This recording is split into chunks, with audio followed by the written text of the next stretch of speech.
Hello student, Sharda institute one में आपका स्वागत है। मैं किशोर सर आज आपके समाजशास्त्र के महत्वपूर्ण क्वेश्चन आंसर लेके आया हूँ जो आपके एग्जाम के लिए काफ़ी हेल्पफुल रहेंगे। और इसका जो कोड है 331 है। और ये जो हमारे क्वेश्चंस हैं उनके जो आंसर बहुत ही इम्पोर्टेंट हैं जो आपके एग्ज़ाम के लिए सही है। और आप इसको अपने कॉपी या रजिस्टर में नोट डाउन कर लें ताकि एग्ज़ाम के टाइम पे इसको आप रिवाइज कर सकें। चलिए देर ना करते हुए हम लोग इनको डिस्कस करते हैं, कौन कौन से क्वेश्चन इंपॉर्टेंट्स हैं, क्या है इनमें। तो ये जो मैंने आपको अपने इसमें वीडियो में दिए गए वो सारे क्वेश्चंस मोस्ट इम्पोर्टेंट क्वेश्चंस हैं। आपकी सभी जो बुक्स हैं उन सभी के मैंने नोट्स बनाए हुए हैं। धीरे धीरे सभी का उनका वीडियो मैं अपलोड करता रहूँगा। तो आज का जो हमारा सब्जेक्ट है हम उसी का ही क्या कहते हैं उसका मोस्ट इम्पोर्टेंट क्वेश्चंस आपको रिवाइज कराते हैं सोशोलॉजी के। चलिए पहला क्वेश्चन डिस्कस करते हैं। पहला क्वेश्चन है कि दहेज निषेध अधिनियम किस वर्ष में लागू हुआ। ये 1961 में लागू हुआ, ये इसका आंसर है। और एक बात और बताना चाहूँगा अपने स्टूडेंट्स को, ये इसकी जो क्वेश्चन आंसर है वो दोनों मीडियम में, हिंदी और इंग्लिश मीडियम में। अगर आप हिंदी मीडियम के स्टूडेंट्स हैं तो हिंदी में करेंगे और इंग्लिश वाले हैं वो इंग्लिश में करेंगे। नेक्स्ट क्वेश्चन है यहूदियों धर्म के अनुयायियों के नाम लिखिए। यहूदी, साक्षी और सिख ये उनके अनुयायी थे। और नेक्स्ट क्वेश्चन जो हमारा है जननांगिकी से आप क्या समझते हैं। जननांगिकी आज से प्राकृतिक क्षेत्र और महत्व लिवासीय के अनुसार यह जननांगिकी साधारणतः जनसंख्या का विद्वान है जो मुख्यतः जन्मों, विवाहों, मृत्यु और जनसंख्या के प्रयास की गति को सुनिश्चित करने के लिए साथ उन नियमों की खोज करने का भी प्रयास करता है जो कि गतियों को नियमन करते हैं। नेक्स्ट क्वेश्चन है दो प्रकार के विवाह कौन से हैं, उनको बताइए। तो इसका उत्तर है नागरिक विवाह और धार्मिक विवाह। नेक्स्ट क्वेश्चन देखते हैं हम लोग। प्रश्न है किशोर अपराधी पद की व्याख्या कीजिए। जब किसी बच्चे द्वारा कोई कानूनी या कानून विरोधी या समाज विरोधी कार्य किया जाता है तो उसे किशोर अपराध या बाल अपराध कहते हैं। कानूनी दृष्टि से बाल अपराध 8 वर्ष से अधिक और 16 वर्ष से कम आयु के बालक द्वारा किया गया कानूनी विरोधी कार्य है जिसे कानूनी कार्रवाई के लिए बाल न्यायालय के समक्ष उपस्थित किया जाता है। प्रश्न सिख पद के अर्थ की व्याख्या कीजिए। वह कितने गांव को मानते हैं। इसका आंसर है गुरु सिख धर्म में उत्तरी भारत के सिख धर्म के पहले 10 नेताओं में से कोई भी पंजाबी शब्द सिख सीखने वाला संस्कृत शिष्य से संबंधित है और सभी सिख गुरु आध्यात्मिक मार्गदर्शक और शिक्षक के शिष्य हैं। इसका नेक्स्ट क्वेश्चन देखते हैं। प्रश्न दहेज क्या है। दहेज का अर्थ उस संपत्ति और धन से है जो विवाह के समय वधू के परिवार की तरफ से वर को दी जाती है। दहेज का उर्दू में जहेज भी कहा जाता है। यूरोप, भारत, अफ्रीका और दुनिया के अन्य भागों में दहेज प्रथा का लंबा इतिहास रहा है। और वैसे भी हमारे समाज में आजकल आप देख रहे हैं कि जो शादी विवाह होते हैं उनमें दहेज का कितनी बड़ी परंपरा है, कितना दहेज दिया जाता है और लिया भी जाता है। ये जो हमारे समाज की एक बहुत बड़ी कमी है और लोगों की सोच है। चलिए नेक्स्ट क्वेश्चन डिस्कस करते हैं। जैन धर्म के 2 भागों के नाम लिखिए। श्वेतांबर जो सफेद कपड़े पहनते हैं और दिगंबर जो नंगावस्था में रहते हैं। नेक्स्ट प्रश्न, सामाजिक स्थिति की परिभाषा दीजिए। सामाजिक स्थिति किसी दिए गए समाज और संस्कृति में एक व्यक्ति की स्थिति है। एक दी गई स्थिति कई व्यक्तियों से संबंधित हो सकती है। सामाजिक स्थिति सामाजिक स्थिति को प्रभावित करती है। सामाजिक पद एक व्यक्ति, व्यवसाय, पेशे, परिवार, शौक आदि की श्रेणियों में आ सकता है। इसका जो हमारा नेक्स्ट है, मुस्लिम विवाह के 4 प्रारूपों के बारे में लिखिए।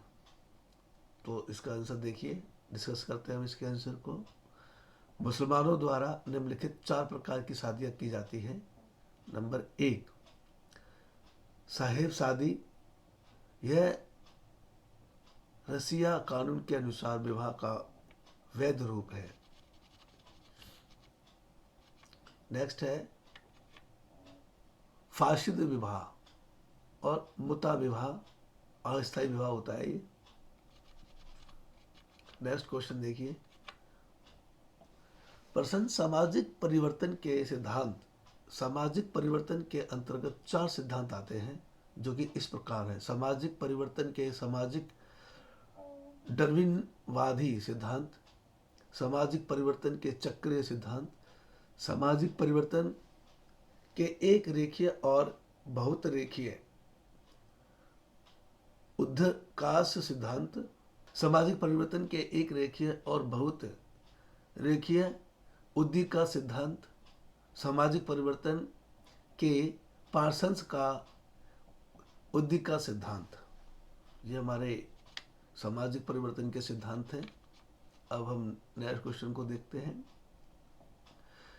पिछड़े वर्ग की मुख्य समस्याएं क्या हैं, बताइए। पिछड़े वर्ग की मुख्य समस्याएं क्या हैं, बताइए। इसको हम डिस्कस करते हैं। रोजगार की समस्या, कार्य की दिशा, अल्प आय, निम्न जीवन स्तर, सहायक धंधों का अभाव, ऋणग्रस्तता, संगठन का अभाव, दयनीय सामाजिक स्थिति, हरित क्रांति। ये सब हमारी सामाजिक जो स्थितियां हैं जो समाज में आजकल बहुत ज़्यादा फैल रही है और जिससे समाज काफ़ी प्रभावित हो रहा है। नेक्स्ट क्वेश्चन देखते हैं। प्रतिस्पर्धा की विशेषताओं की व्याख्या कीजिए। प्रतिस्पर्धा की निम्नलिखित विशेषताएं हैं। नंबर 1, प्रतिस्पर्धा समाज में 2 या 2 से अधिक व्यक्तियों समूहों के मध्य होने वाली होड़ है जिसमें व्यक्ति अथवा समूह नियमबद्ध तरीके से निर्धारित लक्ष्य प्राप्त करने का प्रयास करते हैं।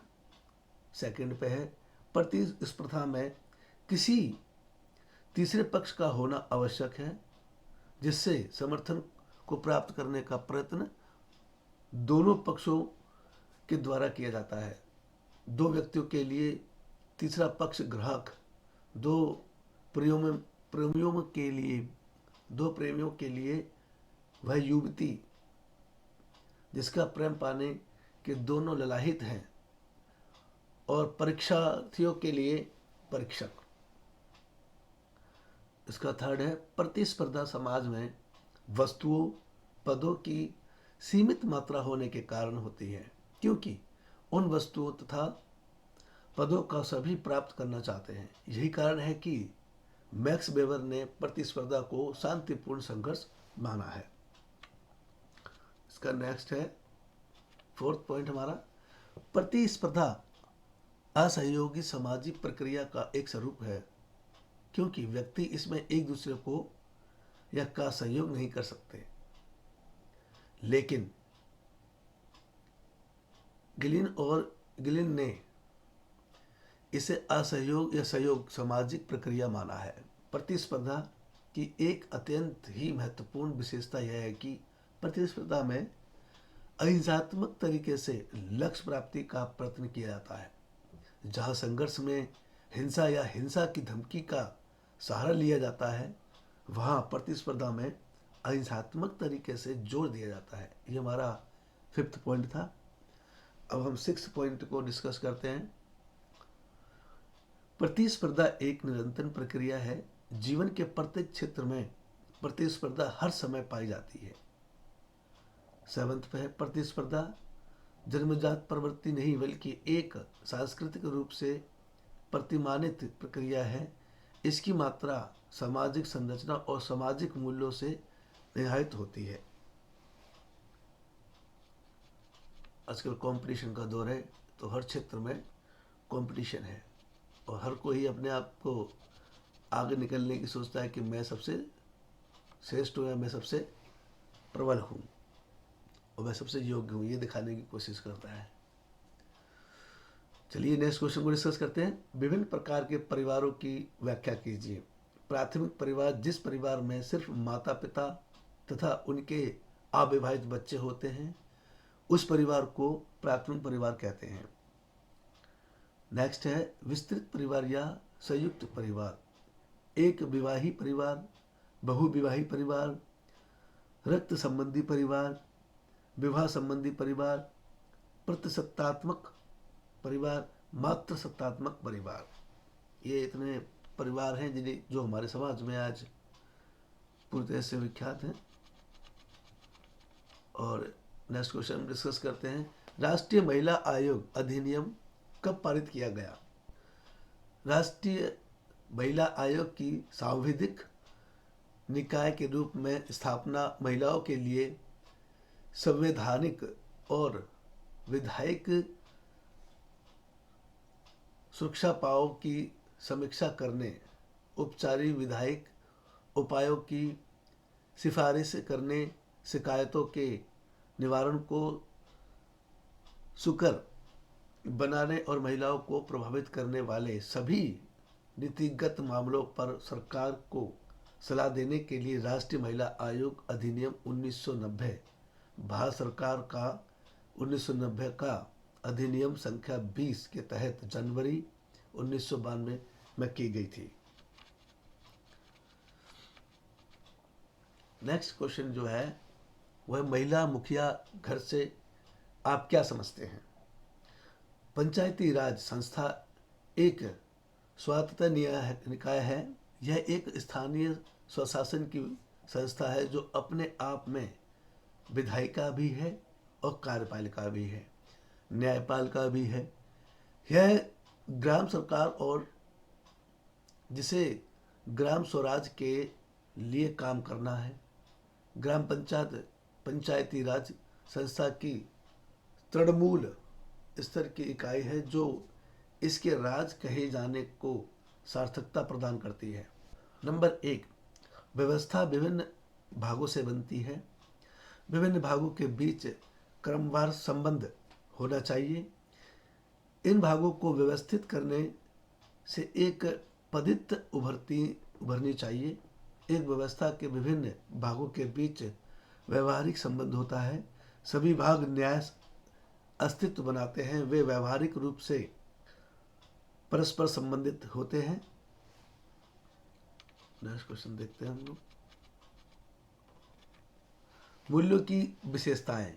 मूल्य आस्था और विश्वास की वस्तु है। मूल्य सूक्ष्म होते हैं क्योंकि उनमें ज्ञानात्मक तत्व होते हैं। मूल्य अपनी प्रकृति में प्रतिमान मूल्य होते हैं। मूल्य वे सामान्य विचार हैं जिनमें लोग की सहभागिता होती है।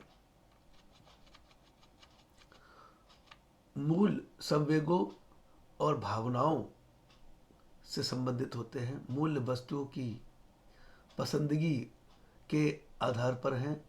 मूल्य सापेक्ष रूप से स्थायी होते हैं। मूल्य समाज में आंतरिक मजबूती लाते हैं। मूल्यों का लक्ष्य जन कल्याण है।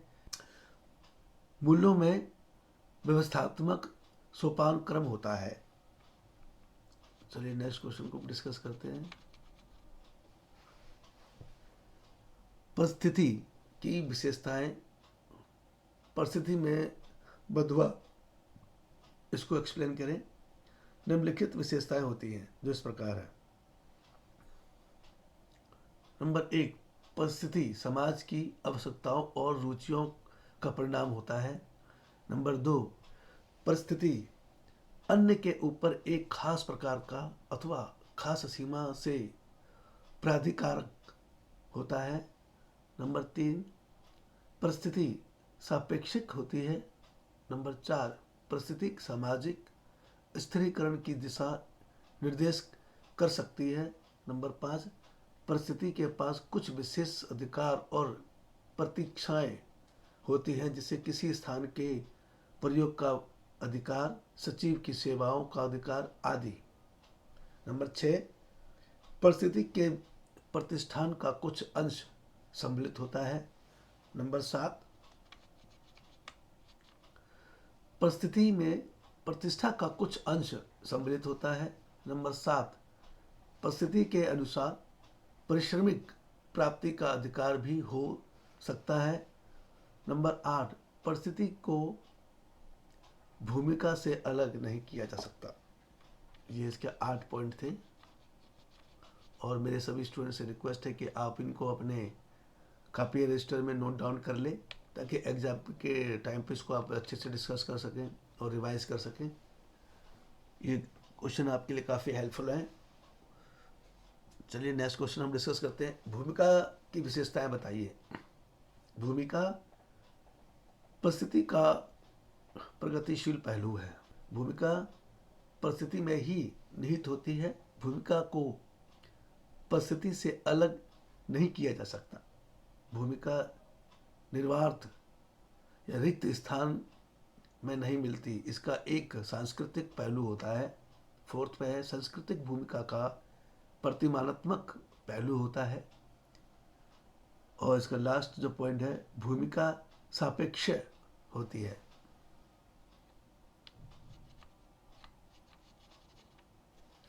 नेक्स्ट क्वेश्चन है, वही विवाह के नियम बताइए। वही विवाह वह परंपरा है जिसमें एक आदमी से यह अपेक्षा की जाती है कि वह एक निश्चित समूह के बाहर विवाह नहीं करेगा। दूसरे शब्दों में, वह अपने परिवार, गोत्र, गांव या किसी समूह जिसका उससे संबंध है से विवाह नहीं करेगा।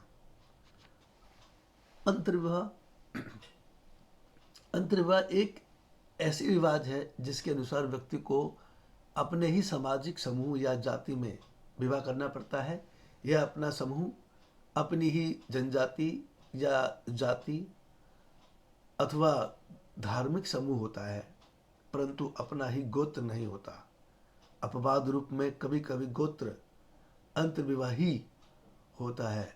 अधिकतर मामलों में गोत्र अंतर्विवाही वाही विवाही होते हैं। नेक्स्ट क्वेश्चन है, हिंदू विवाह के परंपरागत स्वरूप के बारे में डिस्कस करते हैं। इसमें बताया गया कि हिंदू विवाह किस तरीके से, उनमें क्या क्या परंपराएं होती हैं, तो उसके बारे में क्वेश्चन है। इसका आंसर है, परंपरागत हिंदू समाज में निम्नलिखित विवाह के 8 स्वरूप को मान्यता प्राप्त है। इसमें से विवाह के 4 स्वरूप उचित और वांछित समझे जाते हैं और आखिरी 4 स्वरूपों को अवांछनीय माना जाता है। चलिए हम डिस्कस करते हैं इनको। एक तो होता है वाह्य विवाह। इसमें पिता एक विद्वान और सच्चरित्र व्यक्ति को अपनी लड़की भेंट स्वरूप देते हैं। देव विवाह, इस विवाह में पिता अपनी पुत्री को किसी पुरोहित ब्राह्मण को भेंट करता है। अगला है आर्ष विवाह। इसमें दुल्हा दुल्हन के पिता को विवाह से पहले गाय या बैल भेंट करते हैं, जो भेंट स्वरूप प्रदान करते हैं या देते हैं। प्रजात्मय विवाह, प्रजापत्य विवाह, इस विवाह में पिता अपनी पुत्री को दूल्हे के पिता से बातचीत कर विवाह तय करता है। हिंदू में अधिकांश विवाह इसी श्रेणी में आते हैं। असुर विवाह, इस विवाह में लड़की के पिता को वधू का मूल्य दिया जाता है। गांधर्व विवाह, इस विवाह में दूल्हा और दुल्हन दोनों अपने माता पिता की सलाह लिए बिना एक दूसरे के साथ विवाह करते हैं। राक्षस विवाह। इस विवाह में लड़की का अपहरण कर लिया जाता है और लड़की तथा उसके माता पिता की सहमति के बिना विवाह कर दिया जाता है या कर लिया जाता है। पिशाच विवाह। इस विवाह में जब लड़की निद्रा मंग्र होती है, में होती है या असंतुलित मस्तिष्क की होती है, तब उसे अपना पतिव्रत धर्म छोड़ने के लिए मजबूर किया जाता है। बाद में इस लड़की को पति का दर्जा दिया जाता है। इस तरीके के हमारे समाज में शादियां होती हैं, जैसा कि मैंने अभी ऊपर बताया है, और इनमें मान्यता केवल 4 विवाह को दी गई है। चलिए नेक्स्ट क्वेश्चन को हम डिस्कस करते हैं।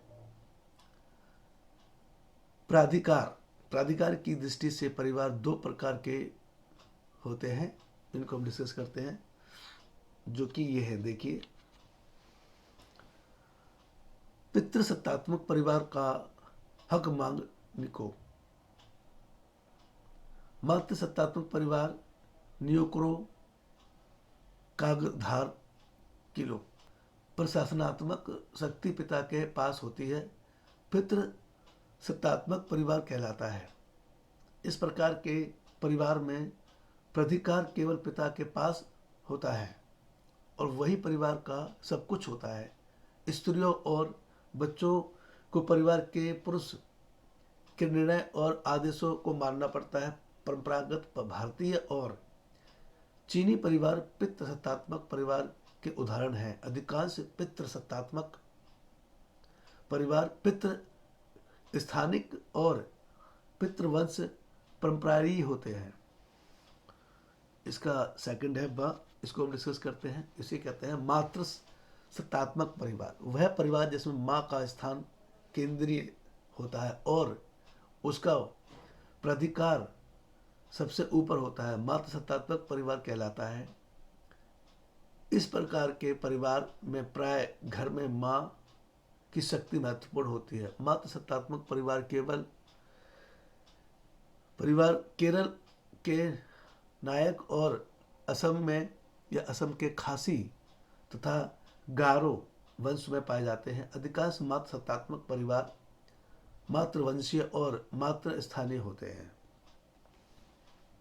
चलिए नेक्स्ट क्वेश्चन को हम डिस्कस करते हैं। आकार के आधार पर परिवार को 2 भागों में बांटा जाता है। नंबर 1 एकाकी परिवार, नंबर 2 यानी संयुक्त विस्तृत परिवार। तो एकाकी परिवार को हम डिस्कस करते हैं। एकाकी परिवार, इस परिवार में पिता पत्नी और उसके अविवाहित बच्चे होते हैं। ऐसे परिवार का आकार छोटा होता है। शहरी क्षेत्रों में एकाकी परिवार अधिकांश पसंद किए जाते हैं। शहर में परिवार का आकार छोटा इसलिए पाया जाता है क्योंकि यहाँ निवास के लिए स्थान में कमी होती है। इसी तरह शहरों में आर्थिक समस्याएं होती हैं, लोगों की विचारधारा एकाकी होती है और ऐसे में ही कई अन्य कारक होते हैं। एकाकी परिवार में सदस्य एक दूसरे को निकटता से संयुक्त परिवार, विस्तृत परिवार कहते हैं इनको। यह परिवार रक्त और विवाहित संबंधी का होता है। इसमें एक से अधिक पीढ़ियां होती हैं। संयुक्त परिवार के सदस्य एक दूसरे को आर्थिक और अन्य प्रकार की सहायता देते हैं। इस परिवार के लोग सामान्य और संयुक्त परिवार के मापदंडों को अपनाते हैं। यह प्राय एक छत के नीचे रहते हैं और सम्मिलित प्राधिकार उन्हें एक सूत्र में बांध देता है।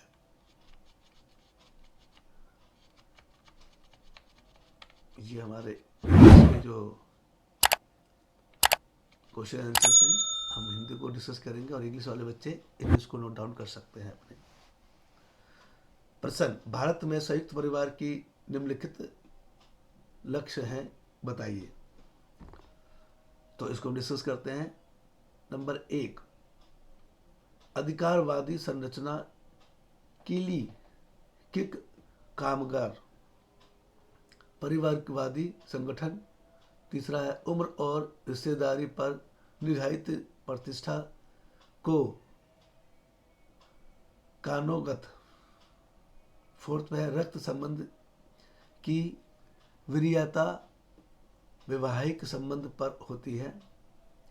5 संयुक्त उत्तरदायित्व मकरकरण जागो के मार। और 6 पे सभी सदस्यों पर समान ध्यान दिया जाता है। ये इनके आंसर हैं। प्रश्न निम्न कारकों के कारण परिवार में अंतर पाया जाता है, वो कारक कौन कौन से हैं बताइए। औद्योगिकरण, नगरीकरण, पश्चिमी संस्कृति, आधुनिक शिक्षा, संवैधानिक उपाय, परिवार में गृह कलह। ये ऐसे कारण हैं जिनसे परिवार में अंतर पाया जाता है और ये हमारे समाज में आजकल बहुत देखा जा रहा है। इस तरीके की जो प्रॉब्लम्स आ रही हैं। परिवार के सामान्य लक्ष्य इस प्रकार के हैं, देखिए। यौन संबंध, सामान्य निवास, वंशज की मान्यता, आर्थिक व्यवस्था। नेक्स्ट है परिवार के प्रकार नियम निम्न है। जैविकीय प्रकार, बच्चों का सामाजिकरण और सांस्कृतिक ग्रस्त या ग्रहण। आर्थिक प्रकार, मनोवैज्ञानिक प्रकार। गोत्र किसे कहते हैं?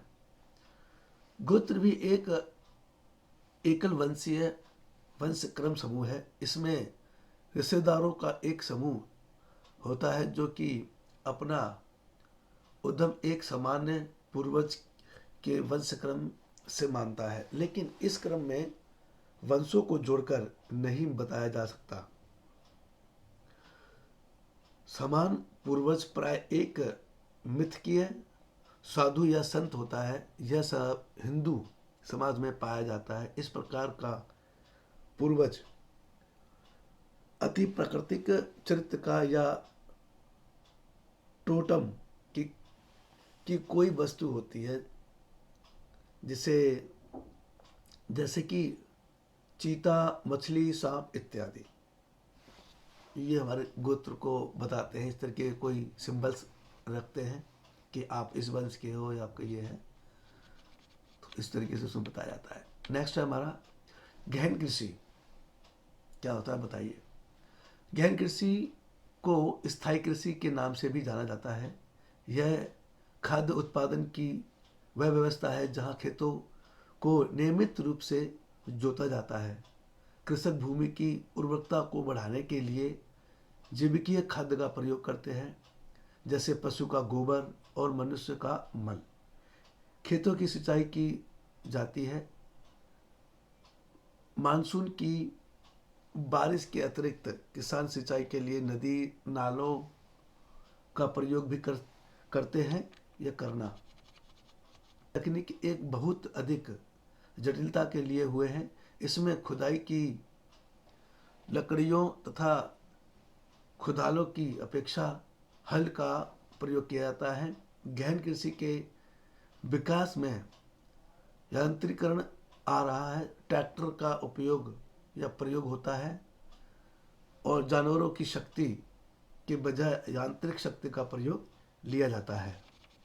आजकल पहले हम लोग खेतों में हलों से खेती करते जिसमें बैल को लगाया जाता था, पर आजकल ट्रैक्टर है, थ्रेशर है।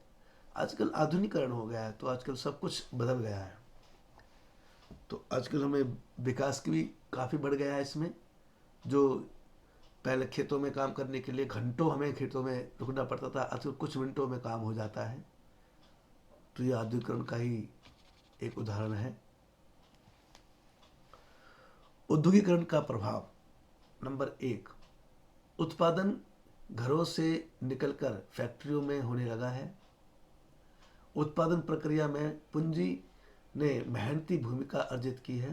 कार्यबल का व्यावसायिक ढांचा अधिकांश कृषि क्षेत्र की अपेक्षा बढ़कर अधिक बड़े औद्योगिक कार्य के रूप में बदल गया है। समाज के सभी क्षेत्रों के लोग औद्योगिक गतिविधि में लगे गए हैं। पांचवा, बड़ी संख्या में महिलाएं भी घर से निकल पड़ी हैं और उस कार्यबल में शामिल हो गई हैं। धर्म, विश्वास आदि की बाधाएं दूर हो गई हैं क्योंकि श्रमिकों की मांग बढ़ गई है। बड़े पैमाने पर शहरीकरण होने लगा है। आजकल लोग गांव छोड़कर शहरों की तरफ पलायन कर रहे हैं क्योंकि उन्हें अपना जीवन बेहतर बनाने के लिए शहरों की तरफ जा रहे हैं। वहाँ फैक्ट्री या कंपनियों में जॉब कर रहे हैं जहाँ एक निश्चित सैलरी और एक निश्चित समय पर उन्हें मिलती है। नेक्स्ट क्वेश्चन है, सामाजिक परिवर्तन के 4 प्रमुख सिद्धांत कौन से हैं बताइए। तो ये है, नंबर 1, क्रमिक विकास का सिद्धांत। चक्रीय सिद्धांत, एक शानदार।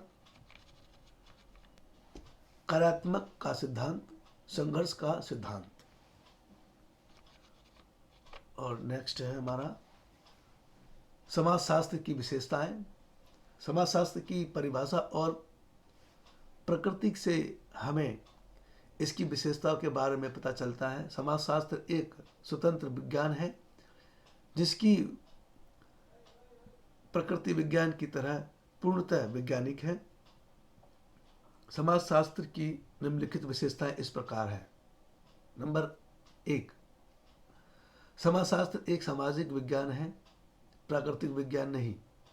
समाजशास्त्र एक वास्तविक विज्ञान है, आदर्शात्मक विज्ञान नहीं। समाजशास्त्र एक विशुद्ध विज्ञान है, व्यवहारिक विज्ञान नहीं। ये इसकी विशेषताएं थी। और नेक्स्ट क्वेश्चन देखिए, समाजशास्त्र दृष्टिकोण क्या है बताइए। तो इसका आंसर है, यह समाजशास्त्र की कुछ प्रमुख शब्दावली और कल्पनाओं पर भी केंद्रित होंगे जिससे समाज को समझने में आपको मदद मिलेगी। क्योंकि समाजशास्त्र मनुष्य के सामाजिक जीवन, समूह और समाज का अध्ययन है। एक सामाजिक प्राणी की तरह स्व समाज या स्व हमारा व्यवहार उसकी विषय वस्तु है। समाजशास्त्र एक ऐसा कार्य करने वाला पहला विषय नहीं है, और भी बहुत से विषय हैं जो समाज का अध्ययन करते हैं, समाज के बारे में बताते हैं। नेक्स्ट क्वेश्चन है, समाजशास्त्र एवं मानव शास्त्र में अंतर बताइए कि इन दोनों में अंतर क्या होता है।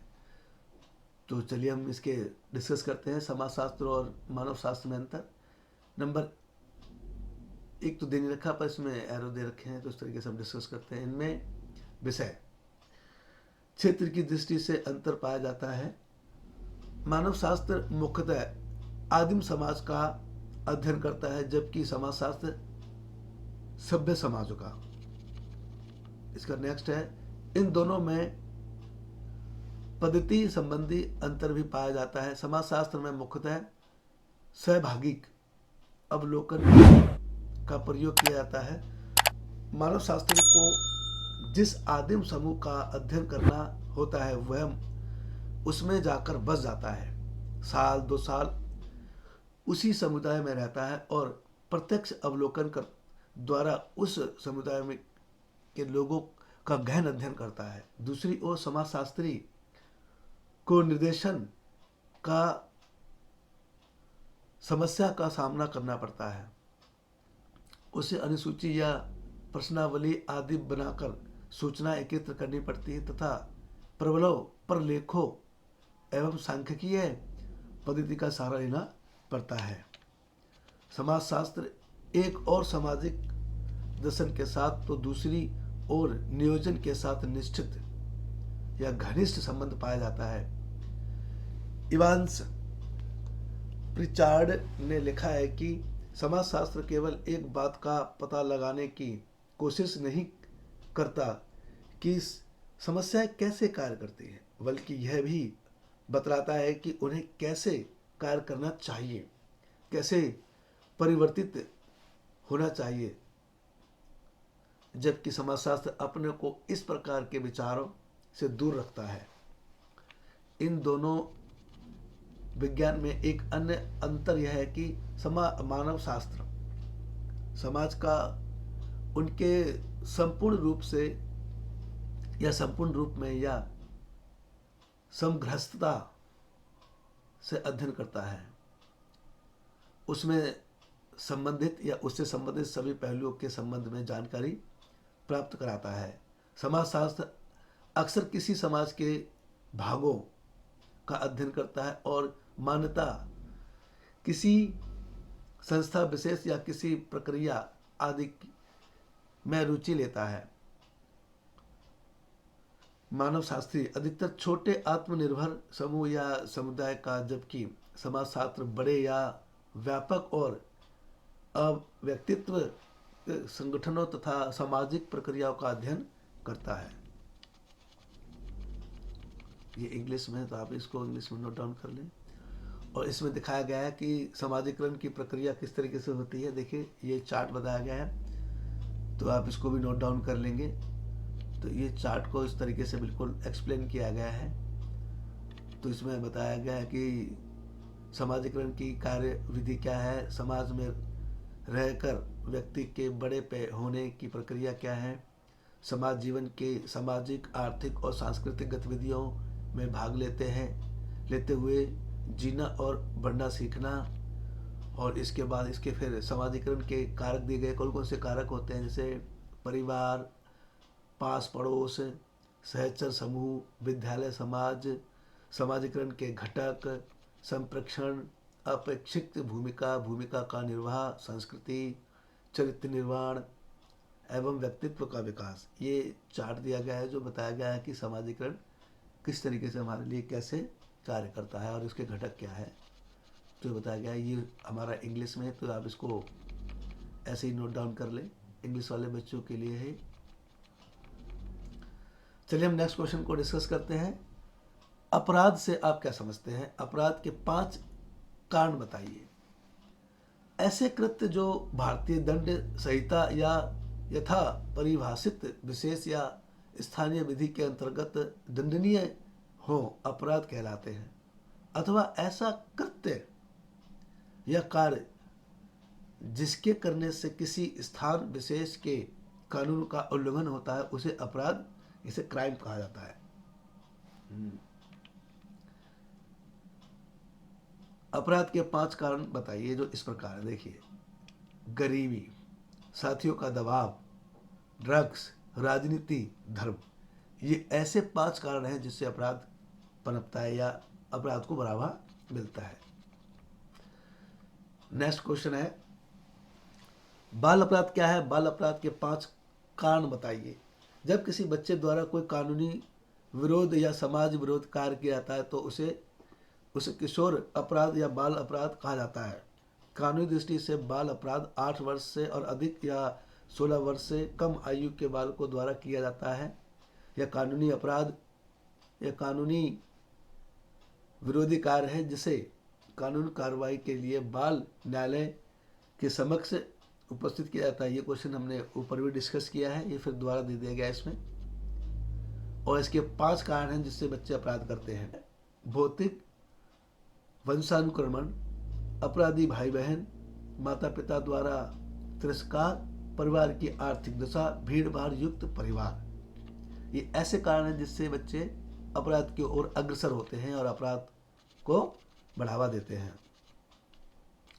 जाति व्यवस्था में सामान्य परिवर्तन, इसके जो पॉइंट देखिए कौन कौन से दिए गए हैं। सांस्कृतिकरण, पश्चिमीकरण, आधुनिकरण, प्रभाव जाति, प्रजातांत्रिक विकेंद्रीकरण, जाति एवं राजनीति, जाति और अर्थव्यवस्था। ये ऐसे कारण हैं जो जाति व्यवस्था को सामान्य परिवर्तन में लाते हैं। चलिए नेक्स्ट क्वेश्चन डिस्कस करते हैं। बौद्ध धर्म के पतन के कारण बताइए कि बौद्ध धर्म का पतन कैसे हुआ। तो इसके कुछ कारण है जो इस तरीके से दिए गए। देखिए, राजकीय संरक्षण का अंत हुआ, हिंदू धर्म का उत्थान हुआ, आंतरिक मतभेद हुए, चिंतकों तथा दार्शनिकों का अभाव हुआ, बौद्ध संघ में भ्रष्टाचार, संघ में स्त्रियों का प्रवेश, अन्य धर्मों के साथ प्रतिद्वंदिता। नेक्स्ट क्वेश्चन देखिए, गरीबी के कारण। गरीबी के मुख्य कारण निम्नलिखित है: सामाजिक वर्ग, आर्थिक कारण, राजनीतिक कारण, धार्मिक कारण, प्राकृतिक कारण, भौतिक कारण और निरक्षरता यानी कि अनपढ़ और जनसंख्या विस्फोट, ये गरीबी के बहुत बड़े कारण हैं जिससे समाज में गरीबी फैल रही है। और सबसे बड़ा जो कारण है वह है जनसंख्या विस्फोट। आज हमारे देश की जनसंख्या लगभग वर्ल्ड में सबसे नंबर 1 पर है, जो भारत है, और इसने सभी दुनिया के सभी देशों को पीछे छोड़ दिया है आबादी के मैप के हिसाब से।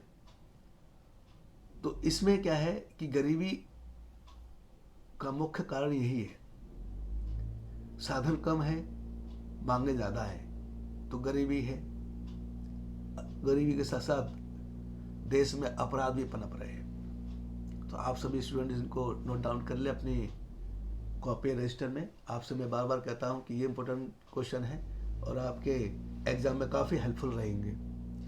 और मेरे सभी स्टूडेंट से रिक्वेस्ट है कि आप सभी ने अपनी जो प्रैक्टिकल्स की फाइलें बना ली हैं, क्योंकि उनका समय आ गया है। उसको हमारे अभी प्रैक्टिकल के जो अभी एग्ज़ाम होने वाले हैं, तो प्रैक्टिकल की डेट शीट भी आने वाली है, तो आप अपनी प्रैक्टिकल की फाइलें बना दें। अगर आपने नहीं बनाई तो आप मुझे कमेंट सेक्शन में कमेंट कर दें कि सर हमें इसकी भी वीडियो डालो कि हमें प्रैक्टिकल फाइल कैसे बनानी है, तो मैं उसको भी बना दूंगा।